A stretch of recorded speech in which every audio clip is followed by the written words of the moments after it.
नमस्कार, आप देख रहे हैं 5 की बात। मैं हूं नकमा। उत्तर प्रदेश में बीजेपी को टक्कर देने की कोशिश में जुटा हुआ है इंडिया गठबंधन और अखिलेश यादव को एक और झटका ऐसे में लगा है। ऐसा लग रहा है कि सूत्रों के मुताबिक अब यह खबर आ रही है, लोकसभा चुनाव से पहले जयंत चौधरी एक बार फिर से पाला बदल सकते हैं। उनकी पार्टी आरएलडी की बीजेपी के साथ जाने की चर्चा जोर शोर से चल रही है। तो क्या आरएलडी बीजेपी के साथ चली जाएगी? इंडिया गठबंधन को एक और झटका इससे लगेगा। सूत्रों के मुताबिक बीजेपी कैराना की सीट, अमरोहा और बागपत में से आरएलडी को 2 लोकसभा सीटें देने को तैयार है। आरएलडी कैराना, अमरोहा, मथुरा समेत मुजफ्फरनगर की भी सीट मांग रही है। बीजेपी ने आरएलडी को 1 राज्यसभा सीट के साथ यूपी सरकार में 2 मंत्री पद का भी ऑफर दिया है। जबकि आरएलडी के सूत्रों के मुताबिक उनकी तरफ से कम 5 लोकसभा सीट, 1 राज्यसभा सीट, केंद्र में 1 मंत्री पद और राज्य में 2 मंत्री पद के साथ चौधरी चरण सिंह को भारत रत्न दिए जाने की भी मांग है। तो आरएलडी की जो मांग है वो लंबी चौड़ी है। अब ये कहा जा रहा है कि शायद दोनों के बीच में इसको लेकर बातचीत चलेगी, लेकिन ये बिल्कुल लग रहा है कि आरएलडी जो है वो बीजेपी के साथ जा सकती है। सिर्फ वक्त की बात है। आपको बता दें कि वर्तमान में आरएलडी और सपा के बीच में गठबंधन है और सपा ने पहले ही आरएलडी को 7 लोकसभा सीट देने का ऐलान किया है। लेकिन अब सवाल है कि क्या आरएलडी केंद्र में मंत्री पद और इसके अलावा राज्यसभा की सीट और लोकसभा की सीटों के लिए बीजेपी के साथ चले जाएगी या नहीं? तो सुनते हैं सबसे पहले अखिलेश यादव इसके ऊपर क्या कह रहे हैं, क्योंकि ऐसी उम्मीद है अभी भी सपा के नेताओं को कि जयंत चौधरी कोई ऐसा फैसला नहीं करेंगे, बल्कि अखिलेश यादव को तो ये लगता है कि जयंत चौधरी किसानों की लड़ाई को कमजोर नहीं होने देंगे। जयंत चौधरी जी बहुत सुलझे हुए इंसान हैं, बहुत पढ़े लिखे हैं, राजनीति को वो समझते हैं। मुझे उम्मीद है कि किसानों की लड़ाई और उत्तर प्रदेश की खुशहाली की तरफ जो संघर्ष चल रहा है, उस लड़ाई को वो कमजोर नहीं होने देंगे।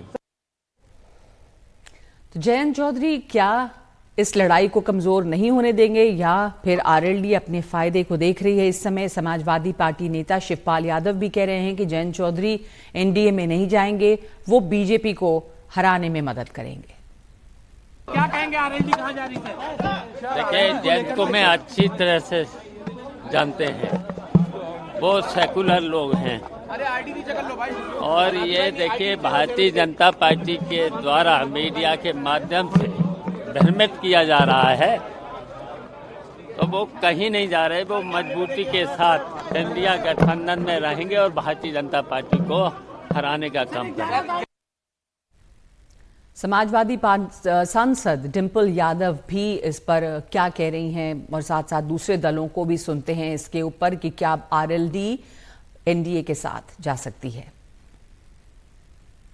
ये अफवाहें चल रही हैं और जो आरएलडी पार्टी है उन्होंने हमेशा से किसानों का साथ दिया है और किसानों की आवाज़ बुलंद करी है संसद के माध्यम से और संसद के बाहर भी। और जिस तरह हम जानते हैं कि चौधरी चरण सिंह जी की पार्टी रही है और जिसने हमेशा समर्थन किया किसानों का, तो मैं ये समझती जयंत चौधरी जी ऐसा कोई कदम उठाएंगे जो खुद भी एक राज्यसभा मेंबर हैं। 7 टिकट भी अनाउंस करी गई थी जयंत चौधरी जी के साथ में और ये शायद अकाउंट, फेसबुक अकाउंट और ट्विटर अकाउंट में राजशेखर जी की और जयंत चौधरी जी के आया है। तो मेरा मानना है कि जिस तालमेल बैठा हुआ था तो तालमेल बिगड़ा है, तो इसकी बहुत बड़ी वजह हो सकती है। इंडिया अलायंस को उत्तर प्रदेश में भी बड़ा झटका लग सकता है। खबर आ रही है कि आरएलडी जल्दी ही बीजेपी की अगुवाई वाली एनडीए का हिस्सा बन सकती है और इंडिया अलायंस को एक झटका दे सकती है। सूत्र बता रहे हैं कि जयंत चौधरी बीजेपी आलाकमान के संपर्क में है और भारतीय जनता पार्टी ने जयंत चौधरी को पश्चिमी उत्तर प्रदेश की 2 से 3 सीटें देने की एक पेशकश की है। साथ ही उत्तर प्रदेश में योगी मंत्रिमंडल में 2 मंत्री पद भी आरएलडी को मिल सकता है। लेकिन आरएलडी की तरफ से भारतीय जनता पार्टी की मांग की गई है कि कम से कम 5 लोकसभा सीटें पश्चिमी उत्तर प्रदेश में आरएलडी को अगर दी जाएं तो वो बीजेपी के साथ आ सकती है। साथ ही चौधरी चरण सिंह को भारत रत्न और उत्तर प्रदेश में भी उसे 2 मंत्री पद चाहिए। तो ऐसे में जो डिमांड है और जो बीजेपी की तरफ से ऑफर है उसको लेकर के एक नेगोशिएशन लेवल की बातचीत चल रही है। खबर ये है कि बागपत, अमरोहा के अलावा कैराना सीट है जो बीजेपी ने ऑफर की है आरएलडी को। वहीं आरएलडी का कहना है कि इन 3 सीटों के अलावा मुजफ्फरनगर और मथुरा 2 ऐसी सीटें हैं वो भी उसे गठबंधन में चाहिए। बीजेपी किसी भी हाल में मुजफ्फरनगर और मथुरा को आरएलडी को नहीं देना चाहती है। इसकी वजह यह है कि मथुरा एक ऐसी सिंबॉलिक सीट है जिसमें बीजेपी की राजनीति चलती है। हिंदुत्व के लिहाज से काशी, अयोध्या और मथुरा 3 ऐसी सीटें हैं जो बीजेपी किसी भी हाल में अपने सहयोगियों को नहीं देना चाहती है। अखिलेश यादव से जब पत्रकारों ने सवाल किया कि अखिलेश जी, जयंत चौधरी को लेकर के खबरें आ रही हैं कि वो एनडीए का हिस्सा बन सकते हैं, तो जयंत चौधरी को लेकर अखिलेश ने कहा कि जयंत पढ़े लिखे, समझदार और राजनीति को समझने वाले व्यक्ति हैं और उम्मीद है कि वो इंडिया अलायंस छोड़कर नहीं जाएंगे।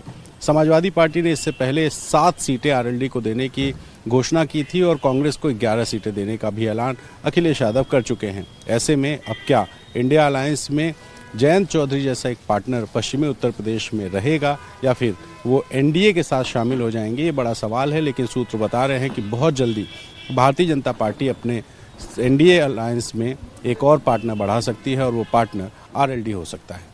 कैमरा पर्सन बीरेन सैनी के साथ लखनऊ से रणवीर, एनडीटीवी इंडिया के लिए। इसके पहले हम चर्चा कर रहे हैं कि इंडिया गठबंधन क्या कुछ और कमजोर पड़ रहा है और एनडीए क्या और मजबूत हो रहा है। ये इसलिए क्योंकि अब ये चर्चा चल रही है कि आरएलडी सपा का साथ छोड़कर उत्तर प्रदेश में बीजेपी के साथ जा सकता है, एनडीए गठबंधन में शामिल हो सकता है। हेमंत अत्री हमारे साथ जुड़े हैं, वरिष्ठ पत्रकार, और अनुराग वर्मा भी हमारे साथ जुड़े हैं, वरिष्ठ पत्रकार। हेमंत जी, इंडिया गठबंधन की मुसीबतें जो हैं वो कम होती नहीं दिखाई दे रही, एक एक करके झटका लगता ही रहता है। महाराष्ट्र की भी आगे बात करेंगे। पहले यहाँ उत्तर प्रदेश में जो भी ये चर्चा चल रही है इस समय, आपको क्या लग रहा है समय ये कितने विश्वसनीय है? क्या साथ छोड़ सकता है आरएलडी समाजवादी पार्टी का? क्या कारण इसके रहे होंगे अगर ऐसा होता है तो?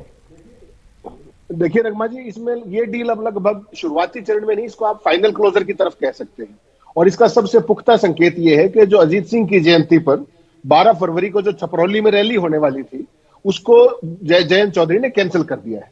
उसका स्पष्ट मतलब यह है कि कहीं ना कहीं कुछ और दाल पक रही है। और उसके ठोस संकेत इस बात से भी मिले कि जयंत चौधरी की कल रात एक केंद्रीय मंत्री से, बीजेपी के वरिष्ठ मंत्री से बातचीत हुई है और उस बातचीत के अंदर जो बीजेपी ने थोड़ा बार्गेनिंग किया कि भाई आपको हमारे अंदर डिसॉल्व होना पड़ेगा, तो इन्होंने कहा डिसोल्यूशन नहीं, मुझे 5 सीट चाहिए, जबकि वो वहां 7 सीट मांग रहे थे। 7 सीट पर उनका डील क्लोज भी हो गया था। अब जो स्थिति है वो ये है कि बातचीत काफी एडवांस स्टेज पे है और जो ये रैली कैंसिल की गई है इसका बड़ा स्पष्ट संकेत है कि there is something more that meets the eye. और कारण स्पष्ट है, अगर छपरौली में रैली करते जयंत चौधरी तो निश्चित मानिए कि उनको अखिलेश यादव को बुलाना पड़ता, तो उनको बुलाने या ना बुलाने के धर्म संकट से बचने के लिए रैली कैंसिल की है। अब जो बीजेपी है वो उनको 4 से 5 सीट दे सकती है। और इसमें भी नगमा जी एक बात समझनी पड़ेगी, बीजेपी कोई उनको बहुत ज्यादा इंटरेस्टेड उस शक्ल में नहीं थी कि भाई जो राष्ट्रीय लोकदल है उसकी लोकप्रियता पे, बल्कि इसका उल्टा है। वो एक स्ट्रेटेजिक मूव खेल रही है इंडिया अलायंस को कमजोर साबित करने के लिए पैन इंडिया, और उसी मुहिम का एक ये हिस्सा है कि देखिए एक और उनका अलायंस हमारे पास खुद चल कर आ गया। और यही नहीं, उत्तर प्रदेश के अलावा जो इनका जो यूज है आरएलडी का, उसका प्रयोग जयंत चौधरी का वो हरियाणा में भी करना चाहेंगे क्योंकि वहां भी जाट वोट बैंक है, और राजस्थान में भी करना चाहेंगे। तो बीजेपी इस पूरे खेल में विन विन की सिचुएशन में जाने की तरफ है। और जो इंडिया गठबंधन का जो पुरानी बीमारी है कि समय पर फैसले ना करना, लेट लतीफी करना, और इसमें भी देखिए अगर आप मुजफ्फरनगर की सीट पे कैंडिडेट को लेकर, मैं आपके पास लौटूंगी, अनुराग वर्मा को भी इसमें शामिल करना चाहती हूँ। हेमंत जी 1 मिनट आपको रोक रही हूँ, आपके पास आऊंगी। आपने जो बहुत महत्वपूर्ण बात कही कि इस्तेमाल इनका जो है वो आगे भी करेगी, हरियाणा में भी, राजस्थान में भी। अनुराग जी, ये बीजेपी की उसको एनडीए को ज्यादा जरूरत नहीं है आरएलडी की, शायद सिर्फ इंडिया गठबंधन को और कमजोर करना एक मकसद हो सकता है, पर सपा के साथ जो तालमेल रहा आरएलडी का, उसमें कहां बात गड़बड़ाई है? जैसा हेमंत अत्री कह रहे हैं कि आप समझिए कि बिल्कुल फाइनल स्टेजेस में डील है, सिर्फ सीटों के ऊपर अब बातचीत चल रही है। अनुराग जी, देखिए, इसमें एक चीज जो हेमंत जी ने कही कि एनडीए को इतनी जरूरत नहीं है, जयंत चौधरी को बीजेपी की या एनडीए की ज्यादा जरूरत है। ये बात काफी हद तक सही है, लेकिन इसके साथ ही एक चीज और जरूरी है जो अभी 2 दिन पहले प्रधानमंत्री मोदी ने ये बात बोली कि हमें एनडीए को 400 सीट लेनी है और बीजेपी को 370 सीट लानी है। अब वो आएगी कहां से? अगर आप दूसरे दृष्टिकोण से देखें कि जो साउथ के में बीजेपी का फुटप्रिंट कहें या इन्फ्लुएंस कहें, एकदम ना के बराबर है। आपके पास इनको सबसे बड़ा इनके पास उत्तर प्रदेश ही है, जहां पे इनके पास थोड़ी सी सीटें पिछली बार जो इनके हाथों से निकल गई थी उसको रिक्लेम करना है, जिससे इनको 10 सीट कम से कम बढ़ाने के लिए इनको ये फाइट करनी पड़ेगी। अब दूसरे दृष्टिकोण से अगर आप देखें, जयंत चौधरी, इस पे भी आप इस पे भी अग्री करते हैं कि फिर जयंत चौधरी का इस्तेमाल यूपी में उतना नहीं लेकिन हरियाणा और राजस्थान में भी बिल्कुल बिल्कुल बिल्कुल। देखिए, एक चीज अब जो आज के तारीख में, अभी हम जो फरवरी में बैठे हैं और हम चुनाव 2-3 महीने में जो उम्मीद कर रहे हैं, एकदम से बाजी पलट चुकी है। अब हमारे पास ये डिस्कशन नहीं रह गया है कि इंडिया अलायंस कितनी फाइट दे रहा है। अब हमारे पास डिस्कशन ये है कि एनडीए कितनी सीट ला रहा है। ये डिस्कशन एकदम बदल गया। और जहां तक जयंत चौधरी और उनकी पार्टी की बात करें तो उनको भी ये पता है कि वो राष्ट्रीय राजनीति में उनका इन्फ्लुएंस नेग्लिजिबल है। उनको तो जयंत चौधरी राष्ट्रीय राजनीति में अपनी और जगह बनाने के लिए एनडीए के साथ आ रहे हैं। और अब जो बात है, क्या वो सिर्फ वो मथुरा की सीट को लेकर जो एक बात है, मतलब एकदम फाइनल स्टेजेस में सिर्फ इस पर अटकी है? अब ये नहीं कहना चाहिए कि जाएंगे या नहीं जाएंगे? हाँ, देखिए, एक चीज नगमा, मैं यहाँ एक चीज और ऐड करना चाहूंगा कि ये जो डिस्कशन चल रहा है कि जयंत चौधरी एनडीए के साथ जाएंगे या नहीं, ये आज का नहीं है। पिछले 6-8 महीने से इस बात पे कई बार डिस्कशन हुए। और शुरुआत तो जो हमें अंदर से सुनने में आता था कि बीजेपी ने उनको इनिशियली 2 सीटों पे किया था, लेकिन ये 6 से 7 सीटें मांग रहे थे। उस पे इनका एक तो ये मुद्दा था और दूसरा एक मुद्दा ये था कि ये भविष्य में अगर कभी ये प्रदेश बनता है, वेस्टर्न यूपी को प्रदेश बनाया जाता है, तो ये प्रदेश की राजनीति में अपना एक बड़ा इन्फ्लुएंस चाहते थे, जिसकी वजह से इन्होंने एक तरह से एनडीए से थोड़े दिनों के लिए किनारा किया था। लेकिन आज की स्थिति में अगर ये एनडीए के साथ नहीं है, देखिए एनडीए से इनका दोस्ती पुरानी है, आज की नहीं है। एनडीए के साथ जाना, इनको ये नहीं कहा जा सकता कि आप एकदम से एक विचारधारा आपने बदल ली। वो हमेशा, बिल्कुल आपने जैसा कहा कि दोस्ती तो इनकी पुरानी, ऐसा नहीं कहा जा सकता कि ये कभी थे ही नहीं और अब ये वापस जा रहे हैं। इनको जरूरत है, इनको राष्ट्रीय राजनीति में भी जरूरत है जगह बनाने की। बीजेपी या एनडीए को अब ये देखना है कि उनकी सीटें और कहां कहां कैसे बढ़ सकती हैं, कौन कौन मदद कर सकता है। प्रधानमंत्री ने 400 का आंकड़ा पार्लियामेंट में दिया है। इंडिया गठबंधन की जहां तक बात है, उस पर मैं आप लोग, उसकी मुसीबत सिर्फ यही नहीं है, और भी जगह है। जुड़े रहिए हमारे साथ। हम शरद पवार की चर्चा भी करना चाहते हैं कि इंडिया के गठबंधन को जो झटका लगा वो यहीं पर नहीं रुक रहा है। महाराष्ट्र में एनडीए से जुड़े अजित पवार की एनसीपी और शिंदे की शिवसेना को चुनाव आयोग ने मान्यता दे दी है। कल ही चुनाव आयोग ने एनसीपी का नाम और चिन्ह अजित पवार के हवाले कर दिया। चुनाव आयोग ने शरद पवार को आज दोपहर 3 बजे तक नए नाम और चुनाव चिन्ह देने की मोहलत दी थी। सूत्रों के हवाले से खबर है कि शरद पवार ने चुनाव आयोग को पार्टी का नया नाम और चिन्ह बता दिया है। ऐसा बताया जा रहा है कि शरद पवार गुट ने 3 नामों की मांग की है। राष्ट्रवादी कांग्रेस पार्टी शरद पवार, राष्ट्रवादी कांग्रेस पार्टी शरद चंद्र पवार और राष्ट्रवादी कांग्रेस पार्टी शरद राव पवार। अगर चुनाव चिन्ह की बात की जाए तो सूत्रों के हवाले से फिर ये खबरें हैं कि बरगद के पेड़ और उगता सूरज 2 चिन्हों पर जो है चर्चा है। इस बीच शरद पवार गुट ने सुप्रीम कोर्ट जाने का भी फैसला किया है। पार्टी के नाम और सिंबल को लेकर एक बैठक भी हुई है शरद पवार के घर पे, और ये इस शरद पवार गुट अब सुप्रीम कोर्ट जाने की तैयारी में है, ये भी खबर है। इससे पहले अजीत पवार गुट ने सुप्रीम कोर्ट में एक कैविएट दाखिल करके ये अपील की है कि एनसीपी और इसके सिंबल को लेकर किसी फैसले से पहले उनका भी पक्ष जो है वो सुना जाए।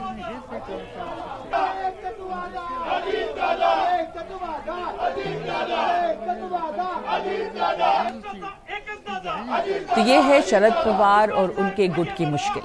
अब आप हेमंत सोरेन को देख लें कि हेमंत सोरेन को पीएमएलए कोर्ट में पेश किया गया है, उन्हें 5 दिन की ईडी रिमांड पर भेज दिया गया है। इसके पहले भी वो 5 दिन की रिमांड पर भेजे गए थे, यानी उनका संकट भी टलता हुआ नजर नहीं आ रहा है।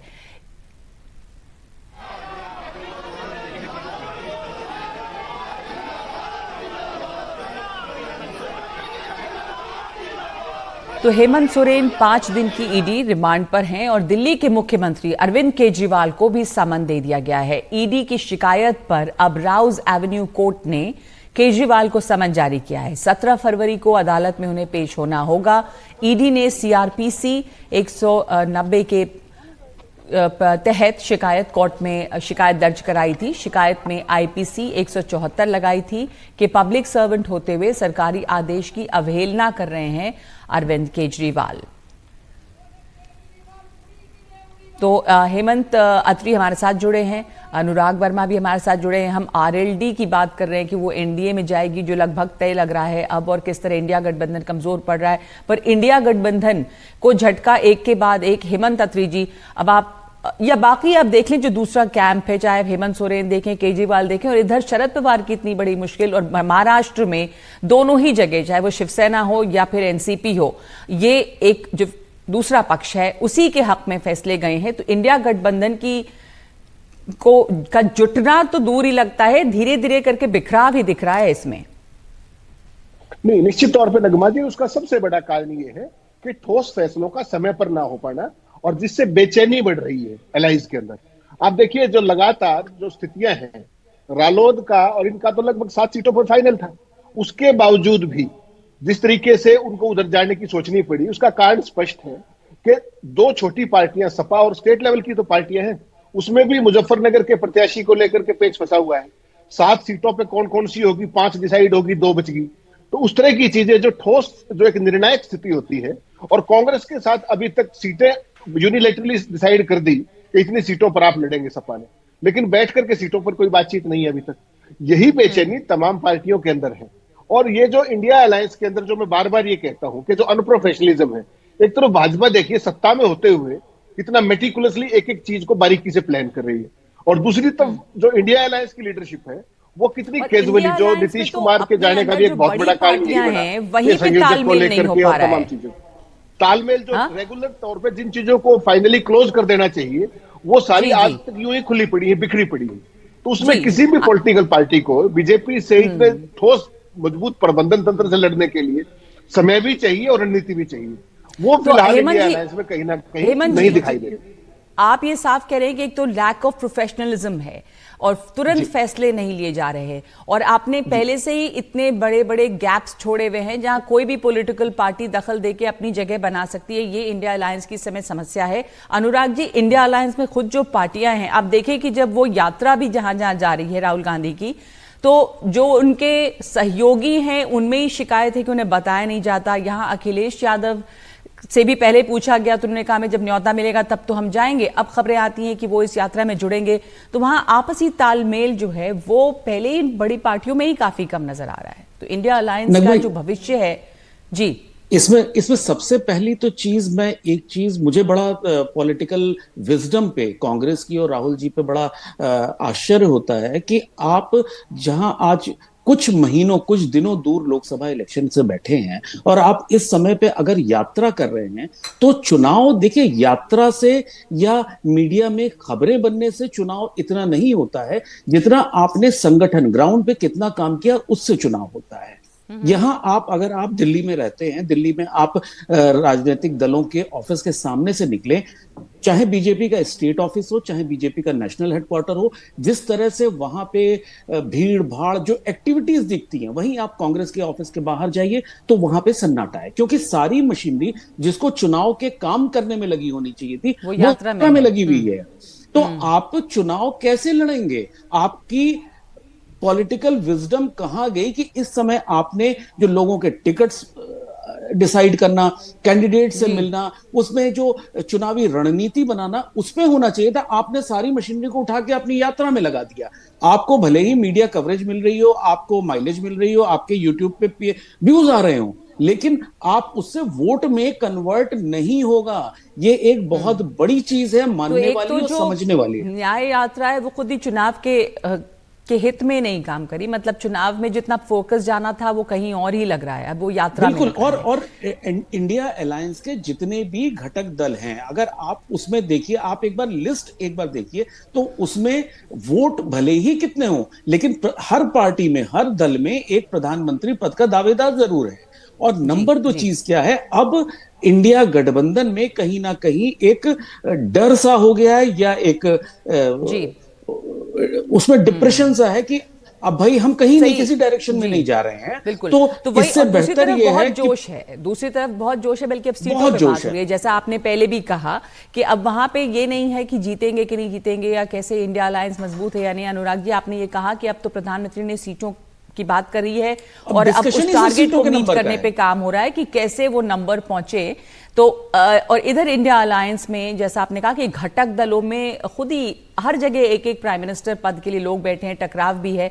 बहुत धन्यवाद आप दोनों का। जहां तक झटका लगने की बात है इंडिया अलायंस के, वो दिख रहा है सब तरफ, और आरएलडी जो है उसके, वो भी अगर एनडीए में चला जाता है तो उत्तर प्रदेश में और फायदा एनडीए को होता है, और दूसरी जगहों पे भी नजर है शायद, जैसे राजस्थान पे और हरियाणा में भी इसका फायदा मिल सकता है। एक ब्रेक लेंगे इस वक्त हम 5 की बात में, लेकिन कर्नाटका कांग्रेस ने यहां पर आकर एक प्रदर्शन किया है जंतर मंतर पर, क्यों? एक ब्रेक के बाद।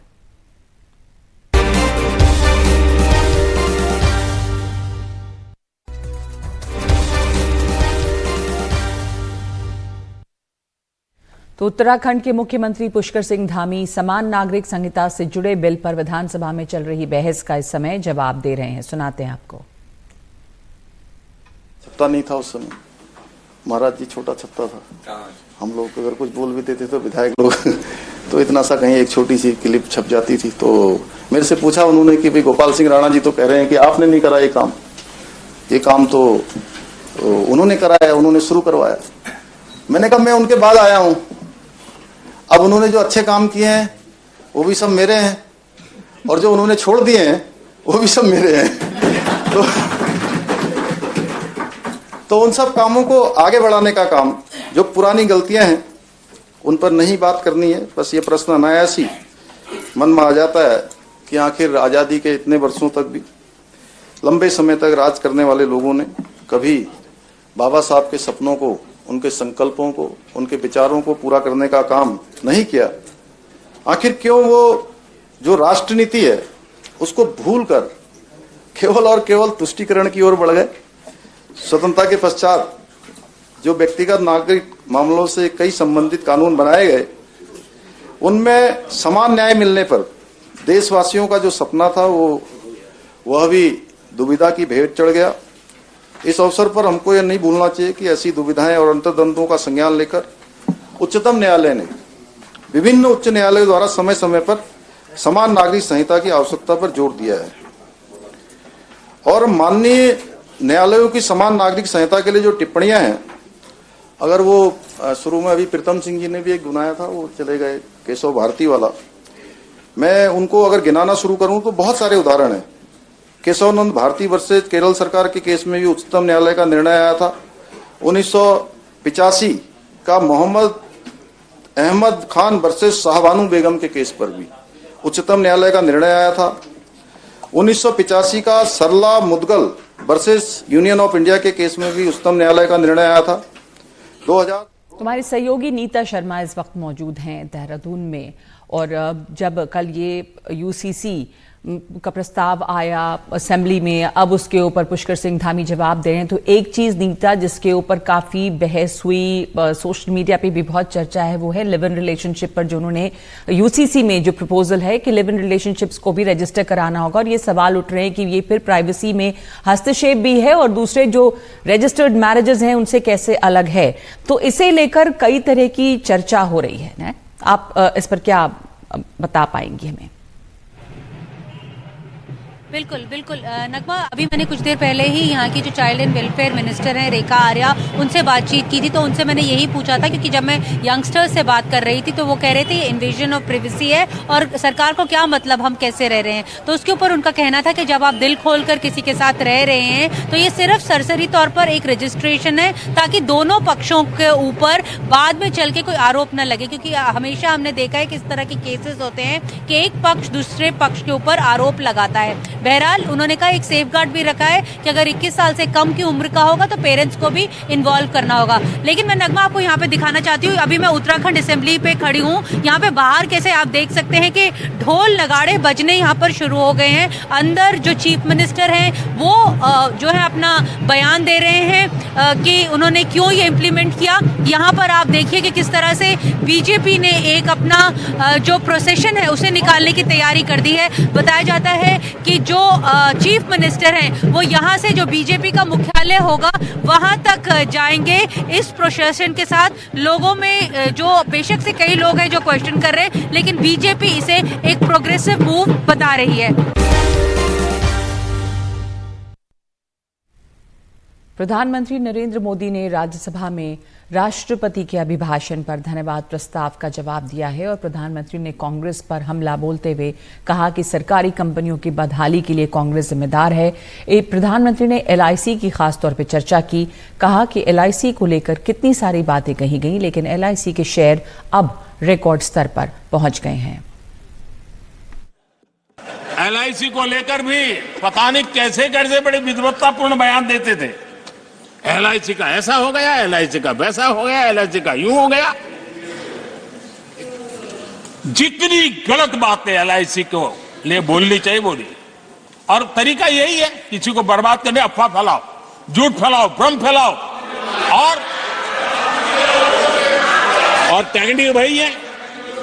गांवों में किसी का बड़ा बंगलो हो, लेने का मन करता हो, लेकिन हाथ ना लगता हो तो फिर हवा फैला देते, ये भूतिया बंगला है, यहां जो जाता है ऐसी हवा फैला देते, कोई लेता नहीं, फिर कोई जा करके लपक लेते।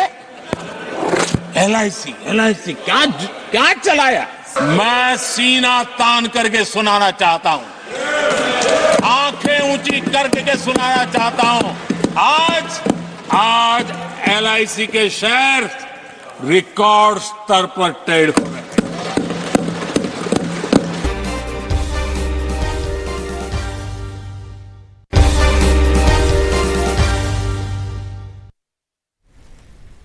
उत्तर प्रदेश विधानसभा के बजट सत्र को सीएम योगी आदित्यनाथ ने संबोधित किया और इस दौरान चीफ मिनिस्टर ने कहा कि काशी, मथुरा और अयोध्या के साथ अन्याय हुआ है और अयोध्या का सपना साकार हुआ है।